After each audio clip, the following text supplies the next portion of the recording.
ক্রেতা ভাইদের জন্য সুখবর, ক্রেতা ভাইদের জন্য সুখবর।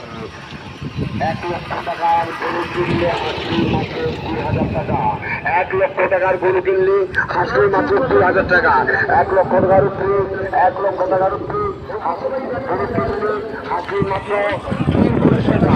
1 লক্ষ টাকা থেকে 5 লক্ষ টাকার গরু কিনলো হাসিল মাত্র 3,000 টাকা। আরে চলছে কাচাইনা, চলছে চলবে। যেমন হাট তেমনই জমজমাট আমাদের হাটে গরু আনানোর সুব্যবস্থা আছে। গাড়ি পার্কিংয়ের জন্য অনেক অনেক সুযোগ সুবিধা আছে। চলে আসবেন Malkhanagar high school and college খেলার মাঠে। সবসময় বিদ্যুৎ চলে গেলে জেনারেটরের সুব্যবস্থা আছে। বিদ্যুৎ চলে গেলে জেনারেটরের সুব্যবস্থা আছে। যেমনই হাট তেমনই জমজমাট। চলে আসবেন।